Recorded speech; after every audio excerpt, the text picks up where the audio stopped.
होराळे येथील टेकडीवरील आषाढी एकादशी निमित्त जमला भक्तांचा मेळा। गावची खबर न्यूजने घेतलेला हा वृत्तदाब। खालापुरातील श्री विठ्ठल रुक्मिणी मंदिर विठ्ठल टेकडी श्री क्षेत्र होराळे येथे आषाढी एकादशी निमित्त भाविकांची गर्दी। 36 विभागाची पंढरी समजले जाणारे श्री क्षेत्र होराळे मंदिर येथे परिसरातील भाविकांची दर्शनासाठी मोठी गर्दी उसळली होती। या विठ्ठल रुक्मिणी मंदिरात विविध उपक्रम राबवले जातात। प्रत्येक उपक्रमाचे मार्गदर्शक गुरुवारी हरिभक्त परायण रामदास महाराज पाटील हे करत असतात। आषाढी एकादशी निमित्त ते पंढरपूरला असले तरी होराळे मंदिरात येथील संपूर्ण नियोजन त्यांच्या मार्गदर्शनाने केले होते। जवळपास 5 ते 6 हजार भाविकांनी दर्शन घेतले। सकाळी श्रींची महापूजा युवा उद्योजक माजी सरपंच गोरठण बुद्रुक राकेश जाधव यांनी सहपत्नी यांच्या हस्ते पूजा झाली। त्यानंतर भाविकांसाठी मंदिर खुले करण्यात आले होते।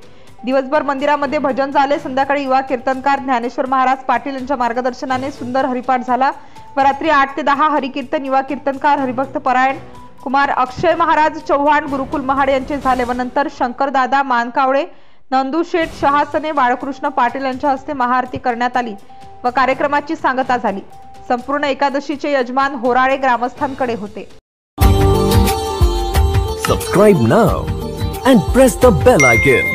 Never miss an update.